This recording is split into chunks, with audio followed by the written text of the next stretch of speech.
Hi welcome to my channel. ఈరోజు మనం most important bit in grammar, that is conditional clause if అనే దాన్ని discuss చేసుకుందాం.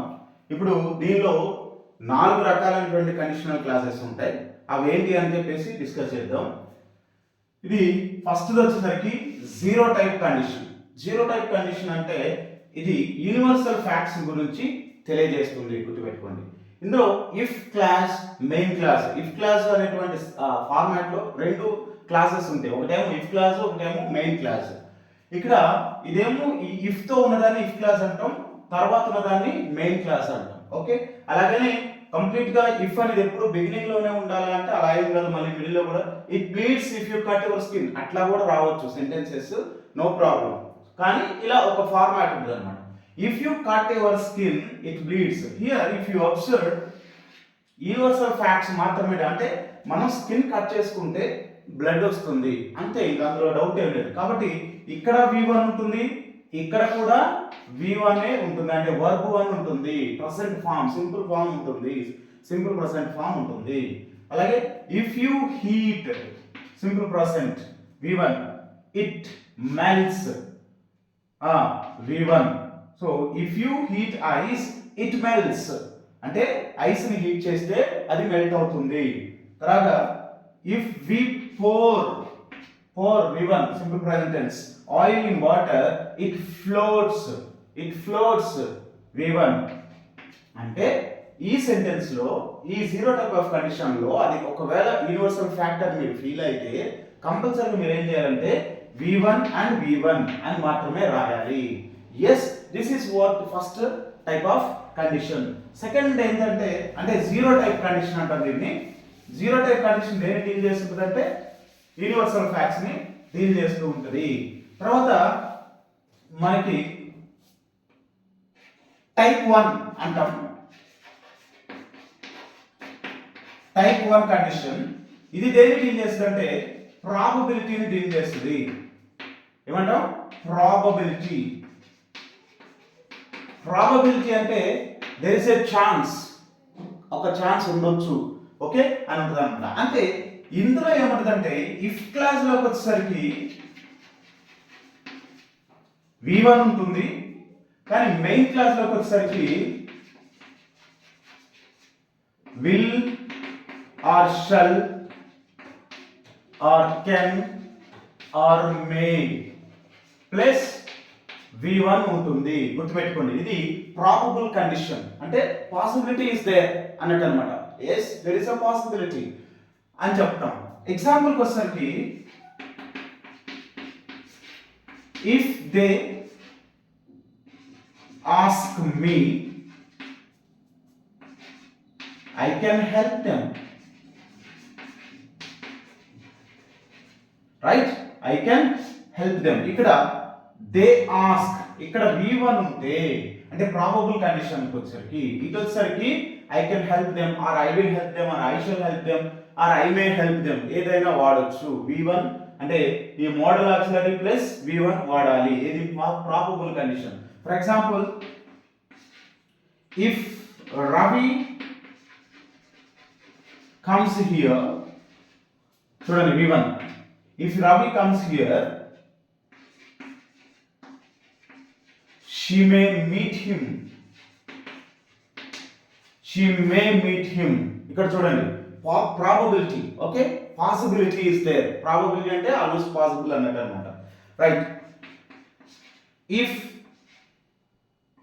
I go there, go V1, if I go there, they will give me money. Okay, give, they will give. Right, here modal auxiliary plus V1, ఇక్కడ కూడా modal auxiliary plus V1, modal auxiliary plus V1 ఉంది. So ఇది possible condition or probable condition అంట అన్నమాట. ఇది గుర్తుపెట్టుకోండి. Okay, next the third అంటే type 2 condition వచ్చేసరికి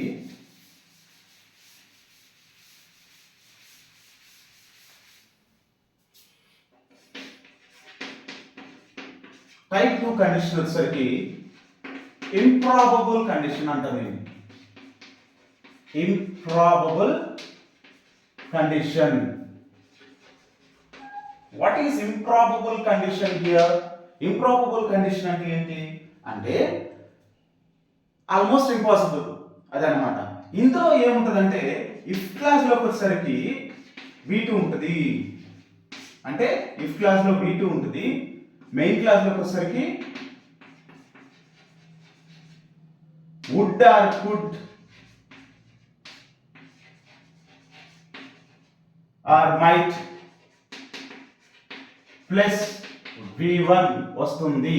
అంటే ఇందులో ఏం చెప్తా అంటే ఇక్కడ కనుక మనకు V2 ఉందంటే ఇక్కడ మనకి వుడ్ ప్లస్ కుడ్ ప్లస్ అంటే ప్లస్ కాదు, would or could or might plus V1 రావాలి. అంటే example, if I were you, చాలా చాలా ఇంపార్టెంట్ ఇక్కడ. ఇఫ్ ఐ వర్ యూ జనరల్గా ఐ ఆమ్ ప్రెసెంట్ టెన్స్. సరే యామ్కి పాస్ట్ టెన్స్ ఏంటి?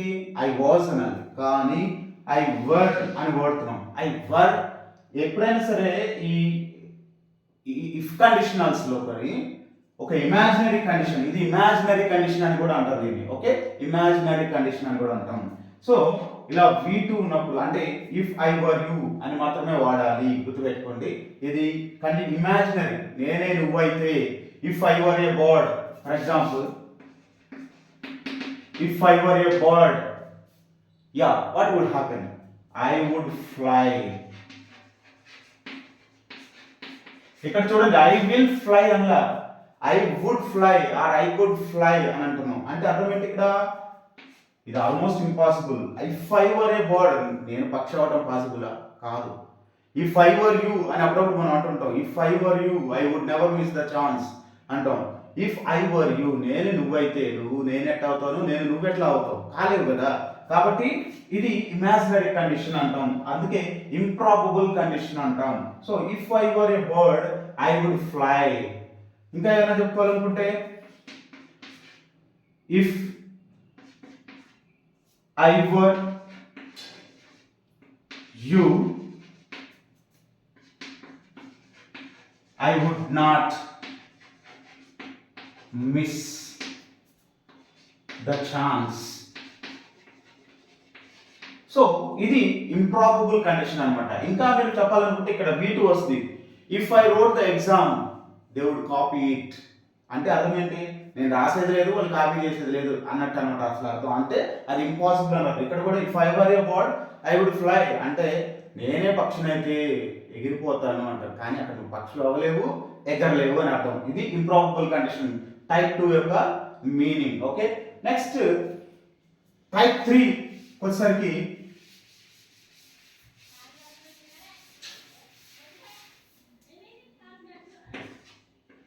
టైప్ 3 కండిషన్ వచ్చేసరికి అన్ఫుల్ఫిల్డ్ కండిషన్ అంటారు దీన్ని. అన్ఫుల్ఫిల్డ్ కండిషన్ అంటాం. ఓకే, అన్ఫుల్ఫిల్డ్ కండిషన్ అంటే ఏంటంటే ఒకవేళ అలా అయి ఉంటే ఇలా అయ్యేది కాదు, ఒకవేళ వాడు అటు వచ్చి ఉంటే వీళ్ళు ఇటు వచ్చి ఉండేవాళ్ళు కాదు అని చెప్పుకుంటాం. ఇది అన్ఫుల్ఫిల్డ్ కండిషన్ అన్నమాట. అంటే ఇక్కడికి వచ్చేసరికి ఏముంటుందంటే ఎగ్జాంపుల్, ఓకే, ఇఫ్ క్లాస్లోకి వచ్చేసరికి ఇక్కడ దీనిలో ఏముంటుందంటే హ్యాడ్ ప్లస్ V3 ఉంటుంది. ఇక్కడికి వచ్చేసరికి మెయిన్ క్లాస్లో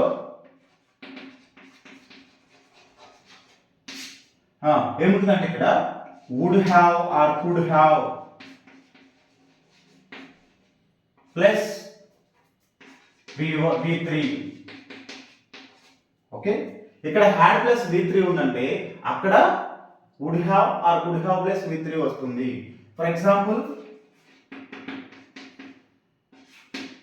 if she had asked me అంటే ఆమె కూడా నన్ను అడిగి ఉన్నట్లయితే I could have helped her. I could have helped her. ఒకవేళ ఆమె నన్ను అడిగి ఉన్నట్లయితే ఆమెకి నేను హెల్ప్ చేసి ఉండేవాడిని. అంటే ఇక్కడ ఫుల్ఫిల్ కాల. అలాగే ఇంకా if you had come here,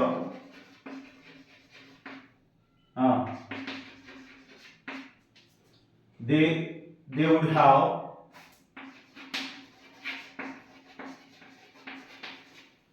or they could have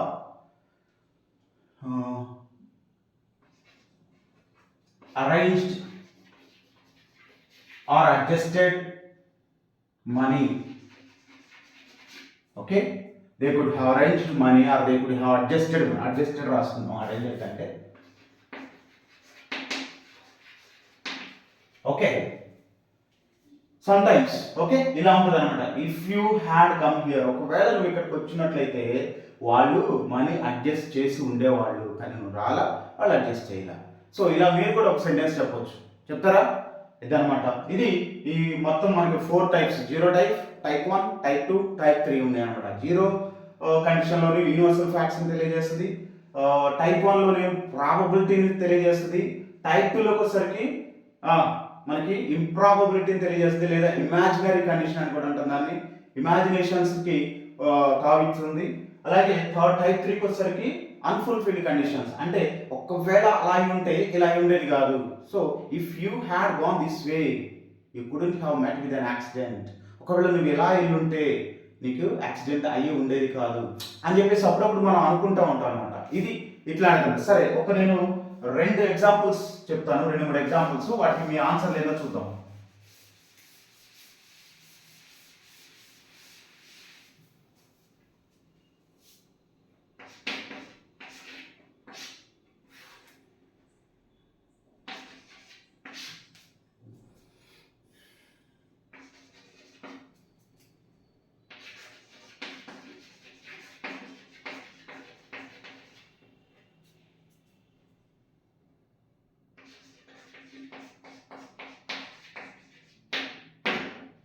ఇక్కడ చూడండి, ఇఫ్ హీ డాష్ మీ, ఇక్కడ బ్రాకెట్ లో ఫర్ ఎగ్జాంపుల్ సి అనే వర్బ్ ఉంది. ఓకే, ఇఫ్ హీ, లేదా ఇక్కడ ఆప్షన్స్ ఇస్తాను చూడండి. Option A see, option B saw, option D had plus seen, option D seen. Okay, ఇందులోకి వచ్చేసరికి option A see, if he see me he could have stopped. ఇక్కడ could have plus V3 ఉంది కాబట్టి type 3 ఇది, అంటే could have plus V3 ఇక్కడ ఉందంటే ఇక్కడ ఏముండాలని చెప్పుకున్నాం మన వీడియో ప్రకారం, ఇక్కడ హ్యాడ్ ప్లస్ V3 ఉండాలని చెప్పుకున్నాం. ఓకే, ఇక్కడ seen, sorry, okay, had seen. Okay, so option B is the right answer. See, saw, had seen plus seen ఏదైనా ఒకటి వస్తుంది. అంటే ఇక్కడ హ్యాడ్ ప్లస్ V3 ఉంటే ఇక్కడ could have or would have plus V3 వస్తుంది. తర్వాత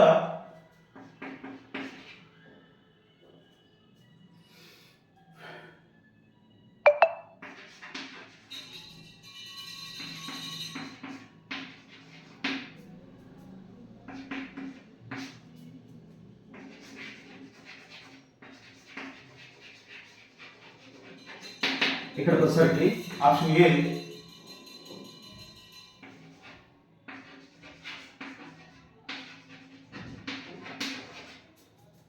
ఆప్షన్ బి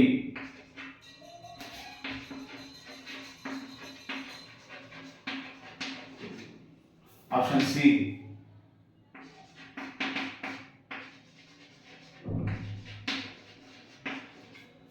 ఆప్షన్ సి